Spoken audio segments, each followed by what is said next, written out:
నారాయణపేట జిల్లా మక్తల్లో సీఎం కేసీఆర్ పుట్టినరోజు వేడుకలు ఎమ్మెల్యే చిట్టెం రామ్మోహన్ రెడ్డి ఘనంగా నిర్వహించారు.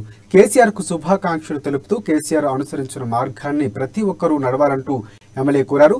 పడమటి ఆంజనేయ స్వామి దేవాలయంలో ప్రత్యేక పూజలు నిర్వహించారు. అనంతరం అన్నదాన కార్యక్రమాన్ని చేపట్టారు. అంతేకాకుండా ఇండియన్ రెడ్ క్రాస్ సొసైటీ ఆధ్వర్యంలో మెగా రక్తదాన శిబిరాన్ని నిర్వహించారు.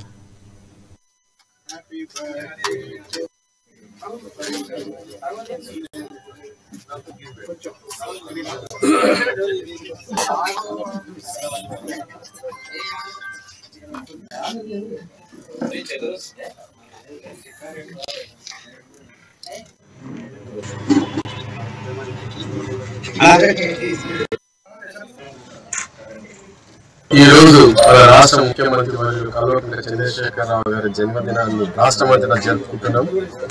మన తాలూకాలో కూడా మండల వారీగా ప్రతి గ్రామంలో జరుపుకోవడం జరిగింది. ప్రతి ఒక్కరికి వారి జన్మదిన శుభాకాంక్షలు తెలియజేస్తూ వారు అనుసరించిన మార్గాన్ని మనమందరూ అనుసరిస్తే బంగారు తెలంగాణ తీసుకపోయే అవకాశాలు మెండుగా ఉంటాయి. కాబట్టి దయచేసి వారికి దేవుడు కూడా మంచిగా ఆరోగ్యాలతో ఉండాలని దేవుని కోరుకుంటూ ఈ పుట్టినరోజు ఇదే విధంగా 100కు పైన చేసుకొని ముందుకు నడవాలని మమ్మల్ని అందరినీ కూడా నడిపించాలని దేవుని కోరుకుంటూ జై కేసీఆర్. ఈ రోజు మన రాష్ట్ర ముఖ్యమంత్రి వర్యులు కల్వకుంట్ల చంద్రశేఖరరావు గారి జన్మదినాన్ని రాష్ట్రమంతటా జరుపుకుంటున్నాం. మన తాలూకాలో కూడా మండల వారీగా ప్రతి గ్రామంలో జరుపుకోవడం జరిగింది. ప్రతి ఒక్కరికి వారి జన్మదిన శుభాకాంక్షలు